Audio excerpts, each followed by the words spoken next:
जय जिनेन्द्र। नमस्कार। कुछ जग की कुछ जीवन की एक विशेष साक्षात्कार की श्रृंखला में मैं आज आप सभी का परिचय कराने जा रहा हूं। अंतर्राष्ट्रीय ख्याति प्राप्त एक ऐसे महामनीषी विद्वत पंडित टोडरमल स्मारक ट्रस्ट जयपुर के वर्तमान में जो प्राचार्य के रूप में पदस्थ हैं, आत्मख्याति टीका के महान मर्मज्ञ, विशेष विद्वान, सहस्त्राधिक शास्त्रीय विद्वानों के गुरु, हम सबके आदर्श, विशिष्ट प्रेरक, प्रवक्ता और विभिन्न ट्रस्टों में अपनी सेवाएं देने वाले विद्वत परिषद के अध्यक्ष आदरणीय डॉक्टर पंडित श्री शांति कुमार जी पाटिल साहब जयपुर को हम सभी तालियों की गड़गड़ाहट के माध्यम से आपको यहाँ आमंत्रित कर रहे हैं। आदरणीय भाई साहब से निवेदन है कि हम सभी के साथ जुड़ करके आप हम सभी को अपनी जीवन से संबंधित विशेष बातों का परिचय प्रदान करें। हम सर्वप्रथम आदरणीय भाई साहब के बारे में आपको बताना चाहते हैं। आदरणीय डॉक्टर शांति कुमार जी पाटिल साहब का जन्म 24/10/1962 में जैनापुर, कोल्हापुर, महाराष्ट्र में हुआ। आपकी शिक्षा शास्त्री जैन दर्शन में आचार्य, एमए हिंदी, एमफिल और पीएचडी। आपकी रुचि प्रारंभ से ही अध्ययन, चिंतन, मनन, लेखन और अध्यापन में रही। आपको विभिन्न अवसरों पर देश के विभिन्न समुदायों द्वारा विशिष्ट सम्मानों से सम्मानित किया गया, जिसमें अखिल भारतीय दिगंबर जैन विद्वत परिषद द्वारा टोडरमल पुरस्कार से आपको सम्मानित किया गया। Digambar Jain social group federation द्वारा यशस्वी समाज सेवी के रूप में भी आपको सम्मानित किया गया। इसी क्रम में डॉक्टर हुकमचंद भारेल चैरिटेबल ट्रस्ट द्वारा भी आपको एक विशिष्ट आयोजन के मध्य विशेष सम्मान से सम्मानित किया गया। आपकी विशेषता यह रही है, आप अपने शिक्षण काल में जब थे तब 10वीं कक्षा में आपने डिस्ट्रिक्ट बोर्ड में टॉप किया। जब आप पंडित टोडरमल स्मारक ट्रस्ट जयपुर में अध्ययन करने आए, 12वीं कक्षा में आपने गोल्ड मेडल प्राप्त किया। आपकी प्रतिभा, आपकी ऊर्जा, आपकी ओजस्विता से संपूर्ण देश का समाज श्रुत परिचित है। वर्तमान में आप पंडित टोडरमल स्मारक ट्रस्ट जयपुर में प्राचार्य के रूप में पदस्थ हैं। पंडित टोडरमल स्मारक स्नातक परिषद में आप कार्याध्यक्ष के रूप में हैं। अखिल भारतीय दिगंबर जैन विद्वत परिषद के भी आप कार्याध्यक्ष के रूप में हैं। अखिल भारतीय जैन पत्र संपादक ट्रस्ट के आप वर्तमान ट्रस्टी हैं। श्री वीतराग विज्ञान विद्यापीठ परीक्षा बोर्ड जयपुर के रजिस्ट्रार हैं। श्री ऋषभदेव सर्वोदय फाउंडेशन ट्रस्ट के आप ट्रस्टी हैं। इस तरह अनेक प्रतिभाओं के धनी, आत्मख्याति के मर्मज्ञ आदरणीय डॉक्टर शांति कुमार जी पाटिल साहब हम सभी के बीच में जुड़े हुए हैं। आइए कुछ प्रश्नों के माध्यम से हम आप सभी को आपके व्यक्तित्व से परिचित कराने का प्रयास करते हैं। आदरणीय भाई साहब से मैं अपना पहला प्रश्न पूछूं, इससे पूर्व मैं आपसे जानना चाहता हूं कि आज आप बांसवाड़ा राजस्थान में स्थापित जो ज्ञायक पारमार्थिक ट्रस्ट द्वारा संचालित आचार्य अकलंक देव जैन न्याय महाविद्यालय है, यहाँ आप त्रिदिवसीय आयोजन में पधारे। इस आयोजन में पधारकर और बागड़ कहान स्नातक परिषद के शास्त्रीय विद्वानों से मिलकर आपको यहाँ कैसा लगा? मैं बहुत वर्षों के बाद यहाँ पर आया हूँ और मुझे सचमुच ही बहुत प्रसन्नता हो रही है कि मेरे छात्र अब अध्यापक, गुरु बनकर के और ज्ञान का उजाला इस पूरे क्षेत्र में फैला रहे हैं। उनकी प्रगति देखकर और खास करके प्रचार प्रभावना के क्षेत्र में कार्य कर रहे हैं, इसको सुन करके मुझे बहुत प्रसन्नता हुई। जो ध्रुवधाम में संचालित विद्यालय है, वहाँ के विद्यार्थी जिस तरह से शिक्षा ग्रहण कर रहे हैं, संस्कार ग्रहण कर रहे हैं, उसको देख करके और विशेष प्रसन्नता हुई। इस छोटी सी उम्र में उन्हें जो तत्व ज्ञान और संस्कार मिल रहे हैं, तो ये निश्चित रूप से हमारी भावी पीढ़ी भविष्य बहुत अच्छा है, तत्व ज्ञान के लिए भी और संस्थाओं के प्रचार प्रसार के लिए भी बहुत अच्छा भविष्य है। बहुत बहुत धन्यवाद। इसी क्रम में हमारा अगला प्रश्न आपसे है। आपके माध्यम से मुझे जानकारी प्राप्त हुई कि सन 1978 में सांगली महाराष्ट्र के बालचंद टेक्निकल कॉलेज में आपका इंजीनियरिंग में चयन हुआ। आपका इंजीनियरिंग में चयन हुआ और फिर आप शास्त्री बने, ऐसा यह है विरोधाभास कैसे? इसको तो तादृशी जायते बुद्धि जी व्यवसायोपि तादृशा सहाया तादृशा संति यादृशी भवितव्यता। होनहार ही ऐसी थी जिसके कारण से मैं तो कहता हूँ टोडरमल जी के भाषा में जो कहा है, भली होनहार है। जी इसलिए ये अचानक सो अवसर मुझे मिला जी और ट्रैक बदल करके आया, और वो उतना सा उस समय का ट्रैक बदलना जी मेरे पूरे जीवन की धारा बदल गई। ये उस समय का टर्निंग पॉइंट मेरे लिए बहुत मायने रखता है। बहुत बढ़िया। आपके माध्यम से हमें जानकारी लगी कि आपकी ये जो जीवन को एक श्रेष्ठ दिशा प्राप्त हुई, पंडित टोडरमल स्मारक ट्रस्ट जयपुर में आकर के आपको आपके जीवन की समीचीन दिशा प्राप्त हुई। इसके बारे में हम और भी आगे चर्चा करेंगे। अभी हमने आपको प्रारंभ में बताया कि 10वीं कक्षा में आपने सर्वाधिक अंक प्राप्त किए, तो इसका प्रमाण आप देख सकते हैं। 10वीं कक्षा में आपने सर्वाधिक अंक प्राप्त किए। जिस विद्यालय में आप कुंभोज बाहुबली में अध्ययन करते थे, वहाँ की जो सूची छात्र, जो श्रेष्ठ छात्र सूची है, वहाँ आज भी आपका नाम श्रेष्ठ छात्रों की श्रृंखला में अंकित है। ऐसे विशेष प्रतिभाओं के धनी आदरणीय भाई साहब से अगला प्रश्न हमारा है कि इस मार्ग में आप इंजीनियरिंग को छोड़ के इस मार्ग में यहाँ आ गए, लेकिन इस मार्ग में स्थापित करने में आप विशेष प्रेरक, प्रेरणादायक किसको मानते हैं? ब्रह्मचारी यशपाल जी जैन अन्ना जी हमारे छात्र से भी बहुत अच्छी तरह से परिचित है।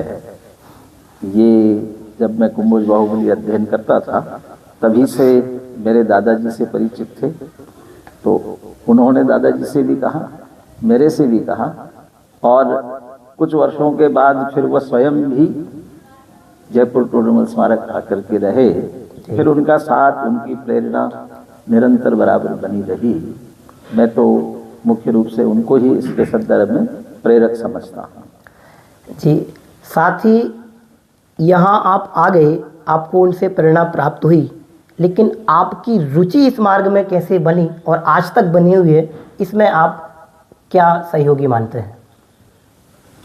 परिवार धार्मिक था। मेरे दादाजी को स्वाध्याय की विशेष रुचि थी, इसलिए वे निवृत्त होकर के समंत भद्र आचार्य महाराज जी के सानिध्य में ही रहते थे। उनके संस्कार, उनकी प्रेरणा रही, जिसके कारण प्रारंभ से ही धार्मिक अध्ययन की रुचि भी बनी रही और संस्कार भी बने रहे। साथ ही आपका जन्म मूलतः महाराष्ट्र में हुआ, वहाँ पूर्णतः विश्वपंथ आमनाय का प्रभाव देखने में आता है। वहाँ आप स्वयं को इस मार्ग में सुरक्षित और स्थापित कर पाने में कैसे समर्थ बना पाते हैं? इसमें भी मैं इसका श्रेय अपने दादाजी को देना चाहूँगा। जब मैं कुछ भी नहीं समझता था तब भी मैंने देखा है, शायद उन्होंने स्वाध्याय के माध्यम से ये समझ करके जो वहाँ की परंपराएं थी, स्पष्ट भाषा में कहूँ तो जैसे पंचामृत अभिषेक है और अभिषेक पूजन के पश्चात प्रतिमा पर जैसे चंदन लेपन करते हैं, पुष्प चढ़ाते हैं, ये सारी परंपराएं उन्होंने बंद कर दी थी। जो वास्तविक वीतरागता है ये उनके ध्यान में आई थी, तो उनका एक सहज संस्कार था जी। और जब जयपुर में आकर के इसी धारा में पूरा अध्ययन किया, तब वो पूजा पद्धति जिस तरीके से चल रही है वह कुछ सरागता लिए हुए हैं और मार्ग तो वीतरागता का है। ये बात जब समझ में आई तो अपने आप ही सारी धारा बदल गई और इसका प्रभाव इतना भी है कि जब भी मैं अपने गांव भी जाता हूँ तो गांव में भी वे वहाँ मंदिर वाले जानते हैं कि ये किस तरह की आमना से ध्यान रखते हैं, तो वो बराबर जब तक मैं रहता हूँ तब तक ना चंदन लगता है ना फूल चढ़ता है। जी बहुत बहुत धन्यवाद। इसी क्रम में मेरा आपसे अगला प्रश्न है कि आप अपने गुरु के रूप में डॉक्टर हुक्मचंद भारेल साहब को स्वीकार करते हैं, सर्वत्र आप ऐसा कहते हैं, मानते हैं। मेरा आपसे प्रश्न है कि उनका आपके प्रति क्या प्रदेय है, आप उन्हें शब्दों के माध्यम में कैसे बयां कर पाते हैं या करेंगे? एक तो गुरु ऐसे होते हैं जो एक कक्षा पढ़ाई और चले गए, अपना विषय पढ़ाया और चले गए, लेकिन मेरा सौभाग्य ऐसा रहा है कि अध्ययन के काल में और अध्ययन के बाद अध्यापन के काल में और अध्यापन के पश्चात अब महाविद्यालय के प्रशासन के कार्य में, इन सब में निरंतर उनका सानिध्य और मार्गदर्शन बना रहा। जो सिखाना बताना एक बात जी, और वो जो कर रहे हैं उसको देखकर सीखना ये दूसरी बात। तो दोनों बातों का सहज समागम मिला और अनेकों बार अनेक बातें चर्चाओं में उनमें सहज ही आती थी। आदरणीय डॉक्टर हुक्मचंद जी भारेल, जिनको हम छोटे दादा कहते हैं, उनका तो हर बात कोई भी छोटी बड़ी कैसी भी होती थी, सब बातें करते थे। तात्विक बातों में भी चर्चा होती थी। तो इस तरह से हर बात सीखने समझने के लिए मुझे उनसे अवसर मिला। तात्विक, सामाजिक, धार्मिक, संस्थागत, इन सभी क्षेत्रों में बहुत कुछ सीखने के लिए मिला। बहुत बहुत धन्यवाद। इसी क्रम में आपसे अगला हमारा प्रश्न है, आपका सांगली महाराष्ट्र के बालचंद्र टेक्निकल इंजीनियरिंग कॉलेज में चयन हुआ। आपके अन्य और सहपाठी आपके साथ में थे, वो वर्तमान में या उस समय जब आपका ग्रेजुएशन कंप्लीट हुआ, शास्त्री हुआ, वो वहाँ इंजीनियरिंग उनका कंप्लीट हुआ और वहीं वो गेस्ट प्रोफेसर के रूप में अपनी सेवाएं देने लगे। आपका उनसे मिलना हुआ, तो वो आपकी प्रतिभा से पूर्व से ही परिचित थे। तो आपसे अक्सर ऐसा कहा करते थे कि यदि आप यहाँ रुक जाते या अध्ययन करते तो आज यहाँ आप होते, हम नहीं। इसका मतलब आप प्रारंभ से ही विशेष प्रतिभा के धनी रहे और यहाँ भी हमने देखा कि 10वीं 12वीं में भी आपका विशेष प्रस्तुतिकरण रहा, गोल्ड मेडलिस्ट आप रहे। मेरा आपसे प्रश्न है कि इतनी प्रतिभाओं के धनी होने के उपरांत भी आपने प्रशासनिक सेवाओं को क्यों नहीं चुना? आप निजी संस्थाओं में ही सेवा देने के लिए क्यों अग्रसर रहे और ऐसी क्या भावना आपकी रही कि आपने पंडित टोडर स्मारक ट्रस्ट को ही कार्यस्थल चुना? महाविद्यालय के अध्ययन के काल में ही जो पाठ्यक्रम का अध्ययन तो चलता ही था, लेकिन उसके अलावा प्रतिदिन के प्रवचन और समय समय पर जो आध्यात्मिक शिक्षण शिविर होते थे, उसमें जो विद्वान आते थे उनसे सुन करके, और साथ ही हर वर्ष श्रावण मास में जो सोनगढ़ में शिविर लगता था, उस शिविर में सोनगढ़ जाते थे। वहाँ पर भी 20 दिन रह करके आध्यात्मिक सत्पुरुष गुरुदेव श्रीकांत जी स्वामी का समागम मिलता था। ये इसका धीरे धीरे प्रभाव ये रहा कि आध्यात्मिक क्षेत्र में ही मुख्य रूप से अपने हित के लिए, और जब अपना हित इसमें है तो दूसरों तक ये बात पहुंचाने के लिए यदि कुछ करना चाहते हैं तो यहाँ इसी संस्था में रह करके सेवा देना ये सबसे उत्कृष्ट कार्य हो सकता है। तो क्यों फिर इधर उधर दिमाग दौड़ाना, इसलिए सहज ही यहाँ रुक गए। इसी क्रम में मैं आपसे जानना चाहता हूँ आपके वैवाहिक जीवन के संदर्भ में, क्योंकि आप मूलतः महाराष्ट्र के निवासी हैं। आपकी धर्मपत्नी श्रीमती आशा जी मूलतः मध्य प्रदेश खनियाधाना के पास चंदेरी नगर के निवासी हैं। ये सुयोग कैसे मेल मिलाप आपका बना और किस रूप में आप उनको धर्म प्रभावना में सहयोगी पाते हैं, इस संबंध में मैं आपसे जानना चाहता हूँ।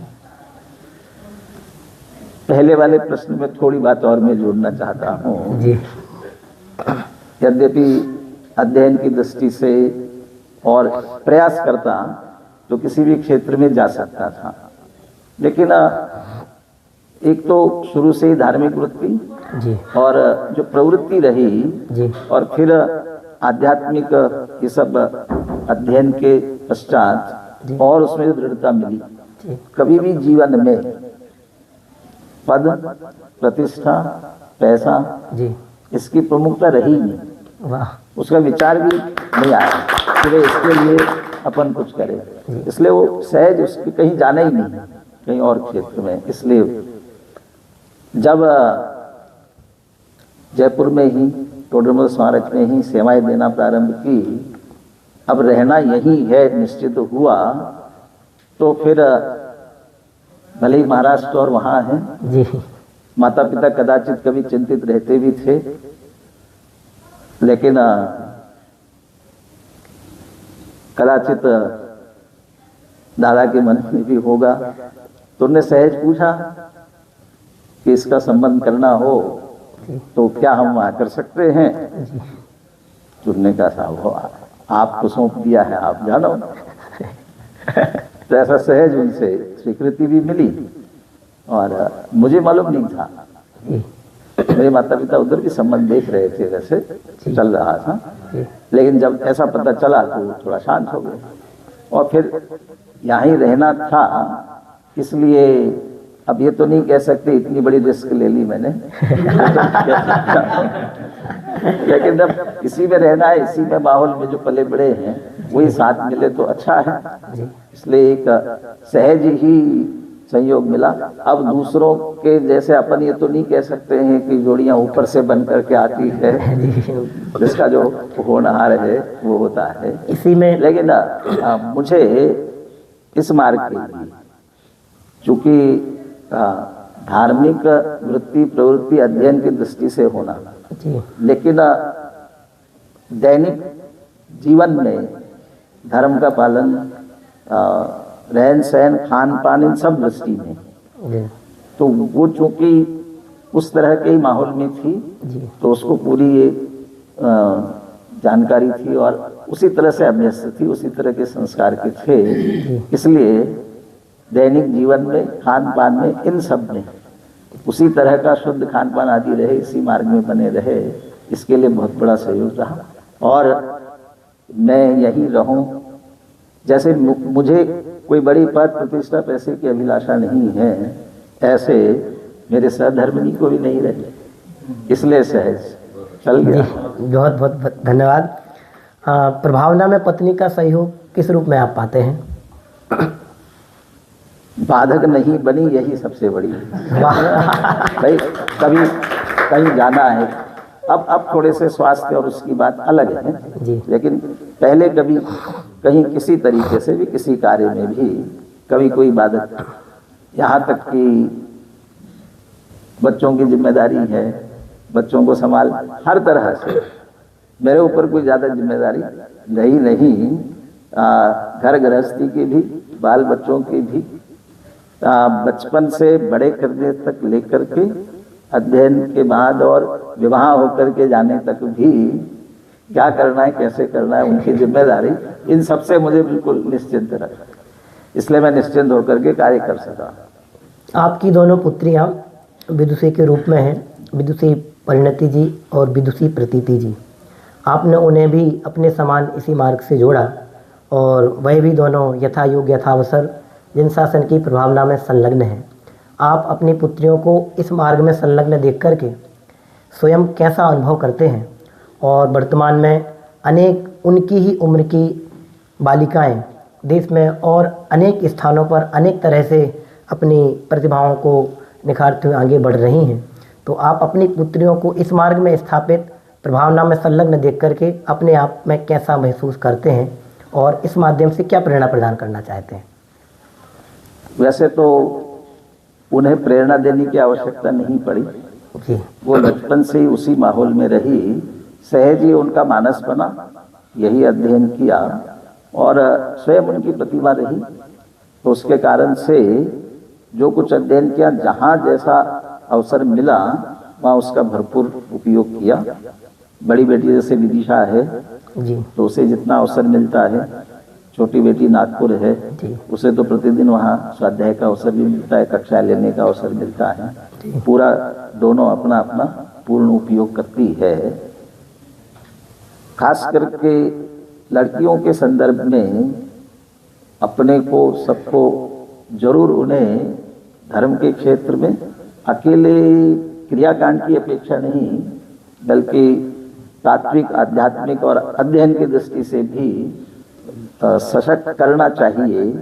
क्योंकि जैसे लड़कियों को दोनों घर प्रकाशित करने वाली कहलाती है, इस कुल को भी दूसरे कुल को भी, तो जहाँ जाएंगी यदि वह स्वयं सुशक्तित होती है जी तो फिर उस परिवार में भी जाकर के वहाँ, और जिस परिवार में गई परिवार के साथ यदि समाज की अनुकूलता है तो वहाँ के लिए भी बहुत अच्छा कर सकती है।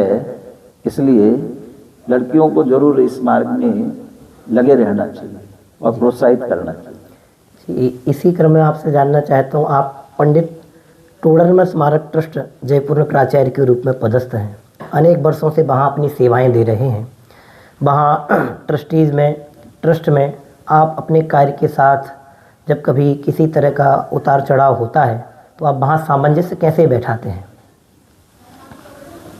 मैंने अपने आप को सिर्फ अध्ययन अध्यापन की दृष्टि से जोड़ करके रखा है। जी भले ही प्राचार्य के रूप में प्रशासनिक पद है जी तो वो भी सीधे छात्र, उनका अध्ययन अध्यापन इसकी मुख्यता से ही रखता हूँ। जी और बाकी कोई बात आती है, इसमें कोई बाधक बन रही है तो मैं अपनी बात रख करके उसका समाधान कराता हूँ। और बाकी किसी के उसमें न मेरे नेचर में है जी न मैं किसी बीच में पड़ता हूँ, और वे भी मुझे इस संदर्भ में डिस्टर्ब नहीं करते हैं, न अपेक्षा करते हैं, तो वो अपना शांति से चलता है।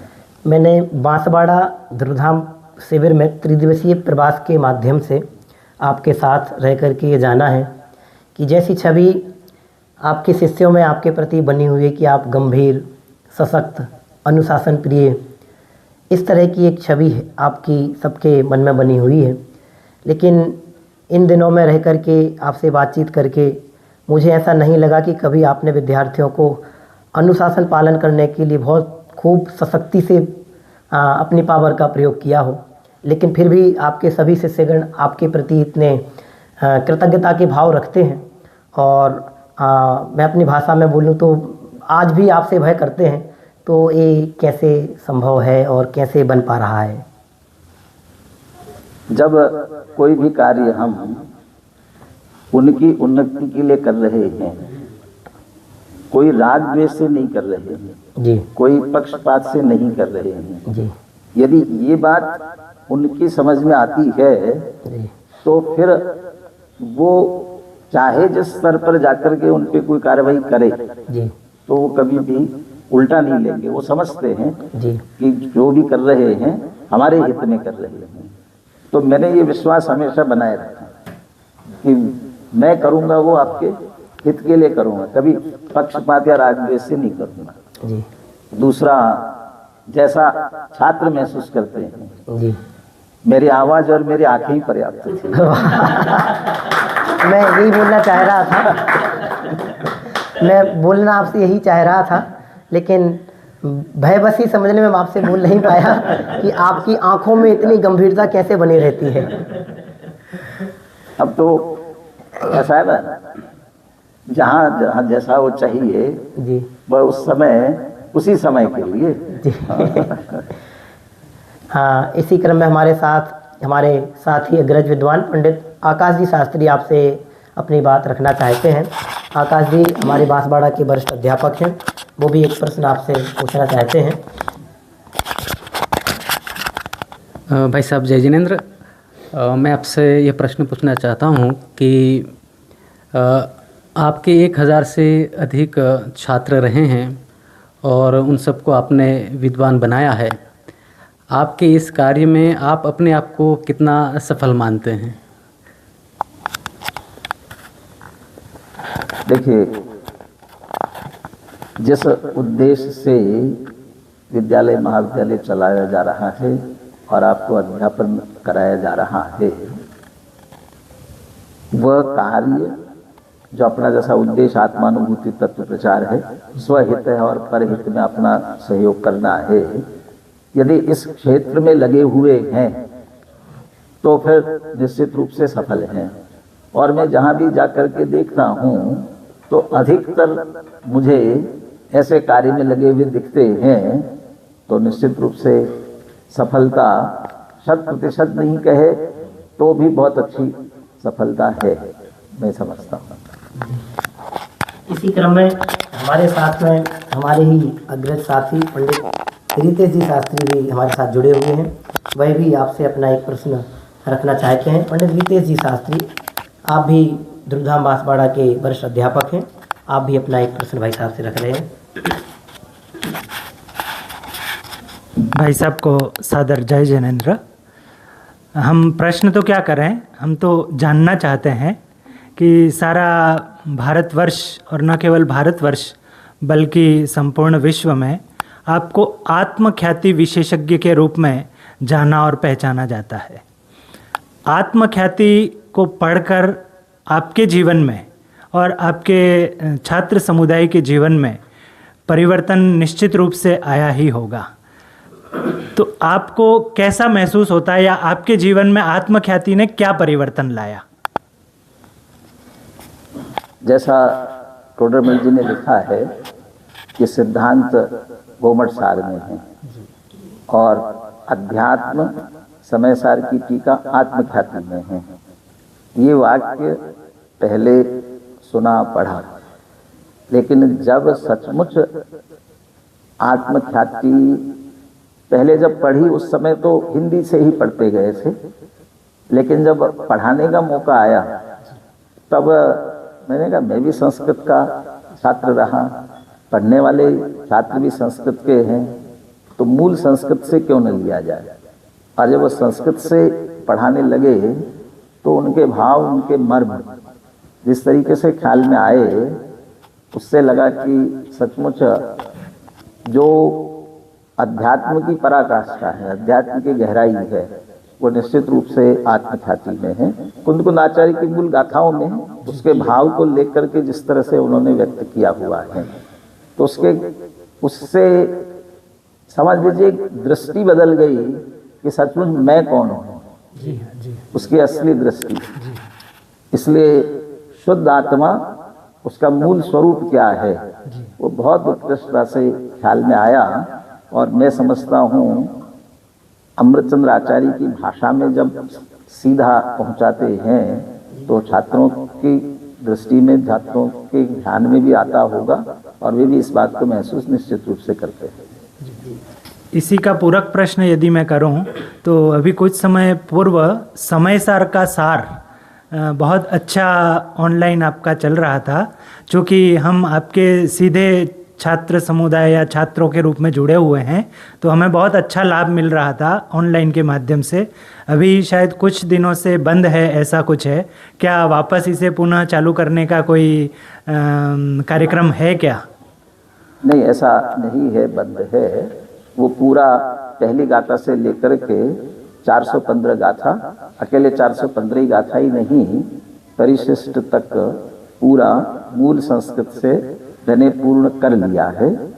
वो कोरोना काल में जिस तरह से सब जुड़ते थे और वो तामझाम होता था, वो धीरे धीरे उसके बाद बंद हुआ, इसलिए उस तरह से प्रचारित नहीं हुआ, लेकिन पूर्ण हुआ है।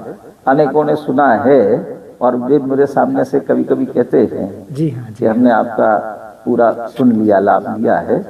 वो जब वो बंद होकर के फिर शुरू करते थे तो समय प्रयास करते थे कि सूचना दी जाए, तो जो नियमित जुड़ते थे उन्होंने उस तरह से लाभ लिया है। अब रिकॉर्डेड वो पूरा है, वो पूर्ण हो गया है इसका। हाँ, इसी क्रम में हमारे साथ हमारे ध्रुवधाम बांसवाड़ा के वरिष्ठ अध्यापक डॉक्टर संजय शास्त्री आप जुड़े हुए हैं, आप भी अपना एक प्रश्न रखना चाहते हैं। डॉक्टर संजय जी शास्त्री। आदरणीय भाई साहब को मेरा जय जिनेन्द्र।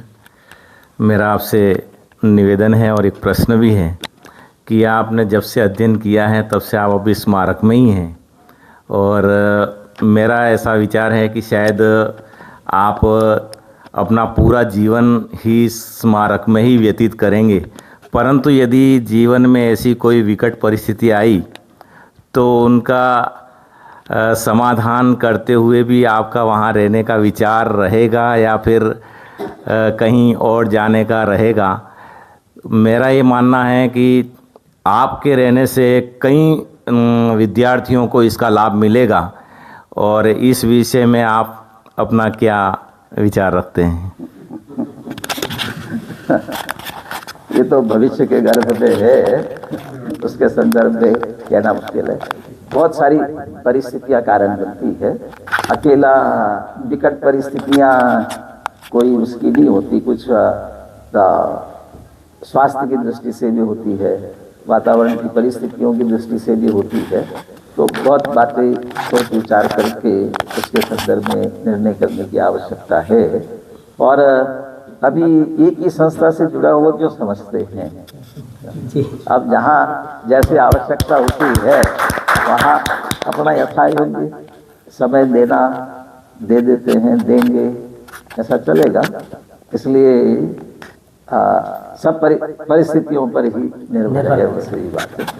इसी क्रम में आपसे मेरा एक प्रश्न है, जब कभी भी आपको विधि विधान के कार्यक्रमों में भी मंच पर देखा है, क्योंकि आप आध्यात्मिक प्रवक्ता के रूप में ख्याति को प्राप्त हैं, मंच पर विधि विधान भी आप कराते हैं, लेकिन आपका उतना मधुर कंठ शायद नहीं है जैसे आप विधान गा सकें, लेकिन आप उसका जो अर्थ स्पष्टीकरण करते हैं, तो आपकी नज़र में, आपकी ज्ञान में विधि विधान आदि का कितना महत्व है? विद्यार्थियों को जो नए नए शास्त्रीय विद्वान तैयार हो रहे हैं, उन्हें इनसे कितना जुड़ना चाहिए और किस रूप में जुड़ना चाहिए?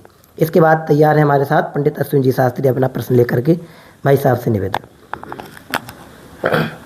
चूँकि विद्वान बन रहे हैं तो निश्चय से तत्व ज्ञान उसका अध्ययन होना ही चाहिए, उसका ज्ञान होना ही चाहिए। लेकिन व्यावहारिक दृष्टि से सामान्य रूप से पूजा पाठ, विधि विधान की विधि क्या है, ये तो हम सबको ही ख्याल में होना चाहिए। जब आवश्यकता पड़े तब हम बिल्कुल उसे कर सके। रही बात गाने की, तो अच्छे गले वाले सब जगह मिलते हैं, तो गाने वाला कार्य वो कर सकते हैं, कर लेते हैं। अपन मार्गदर्शन दिया और विधि बता दी, बाकी कार्य उन्होंने कर लिया। बस स्वयं के संयम, सदाचरण की, शुद्धता की, निस्वार्थता की ये भावना रख करके यदि हम इस क्षेत्र में, इस कार्य में आगे आते हैं तो जरूर आना चाहिए।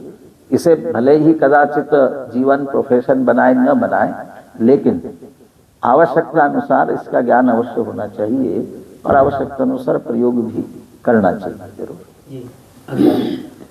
भाई साहब को प्रणाम, जय जिनेंद्र। स्मारक के जीवन में जब आप अध्ययन अध्यापन कर रहे थे और डॉक्टर भाई साहब की दृष्टि बहुत पैनी है, वो हर किसी को अपना प्रिय शिष्य नहीं एकदम बनाते हैं, तो आप में उनमें क्या खासियत ऐसी देखी जो स्मारक के, इतने बड़े स्मारक के लिए आपका चयन किया, और उसके लिए हम आगे से क्या प्रेरणा बने सबके लिए कि तत्व ज्ञान के लिए कार्य हो?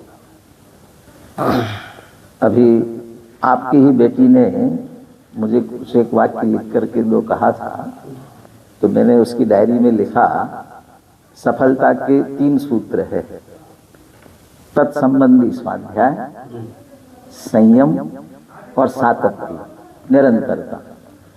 तो चूंकि अब मैं जो स्वयं अध्ययन किया वो मैंने स्वयं किया, लेकिन जब अध्यापन अकेला समय सार तो भी मैंने प्रारंभ किया, करना शुरू कर दिया। उससे पहले मोक्ष प्रकाशक का भी अध्ययन कराया, तत्व ज्ञान पाठमाला आदि जो जो विषय रहते थे, न्याय दीपिका भी मैंने भी खूब पढ़ाई है।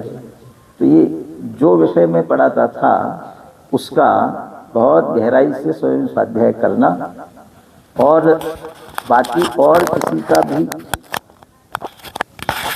प्रसिद्धि, जैसा मैंने पहले ही कहा, लोभ न रखते हुए अपनी बात को यथावत रखना सामने, और जो प्रारंभ किया है उसको निरंतरता रखना, सातत्य। तो ये मैंने अपने जीवन में रखा और इसके प्रति मेरा समर्पण देख करके हो सकता है उन्हें अच्छा लगा होगा, इसलिए उन्होंने प्रेरणा भी दी और जैसा कहते हो चयन किया। अब ये नहीं मालूम कि उनने मुझे चयन किया है, मैंने चयन किया। अभी डिजिटल इंडिया का बहुत प्रभाव प्रचार प्रसार देखने में आता है। धर्म का जो आज यो प्रभावना का दौर है वह भी डिजिटल रूप लेता जा रहा है। तो आपकी दृष्टि में धर्म का डिजिटल रूप से प्रभावना के दौर में किस तरह से आगे आना श्रेयस्कर है, सार्थक है अथवा नहीं? प्रभावना प्रचार प्रसार के लिए जो जो साधन हो सकते हैं उन साधनों का प्रयोग निश्चित रूप से करते जाना चाहिए। और पूर्वाचार्य ने भी किया है इस तरह से। जब देखा कि अब ये धारा श्रुति में नहीं रह सकती, स्मृति में नहीं रह सकती है, तो लिखना प्रारंभ किया। लिखना प्रारंभ किया तो ताड़पत्र पर लिखा, ताड़पत्र के बाद फिर कपड़े पर आया, कपड़े के बाद फिर कागज पर आया। तो जो जो साधन मिलते गए उन साधनों का जैसे प्रयोग करते गए जी। तो उधर यदि विशेष प्रयोग और संसाधन हो रहे हैं तो उन संसाधनों का प्रयोग निश्चित रूप से करना चाहिए। और अभी जैसे ताड़पत्र आदि में हमारे सब सुरक्षित है, लेकिन अब डिजिटाइजेशन करके और सुरक्षित हो सकते हैं तो उनको जरूर उसका प्रयोग करना चाहिए। अब रही बात जो डिजिटल प्लेटफॉर्म से, कहीं ऐसा ना हो कि सुनने समझने वाले अपने अपने घर बैठ करके ही सुने, मजबूरी में सुने वो बात अलग है, लेकिन प्रत्यक्ष उपस्थित होकर के सुनना समझना वो ज़्यादा अच्छा है, प्रभावशाली है। और जब हम पहुंच ही नहीं, अपनी मजबूरी है, उस समय उसका प्रयोग जरूर करे, लेकिन प्रत्यक्ष लाभ लेने का अधिक प्रयोग करना चाहिए।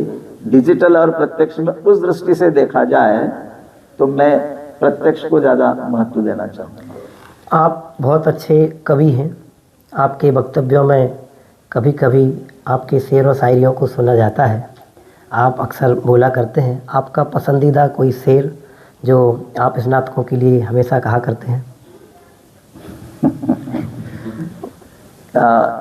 मैं कवि हूँ, लेकिन कहीं कुछ पंक्तियाँ पढ़ लेता हूँ और वो कुछ प्रासंगिक लगती है तो सहज ही विषय और भाव के अनुसार अंकित हो जाती है और वो प्रसंग के अनुसार उस समय वहाँ आ जाती है। अभी ऐसा कोई प्रसंग लग नहीं रहा है। इस साक्षात्कार के माध्यम से हम जानना चाहते हैं, देश में कभी वर्तमान में करीब 148 पाठशालाओं के रजिस्ट्रेशन हैं। उनमें से 40, 45, 50 की संख्या में हम मान लें पाठशालाएँ संचालित हैं।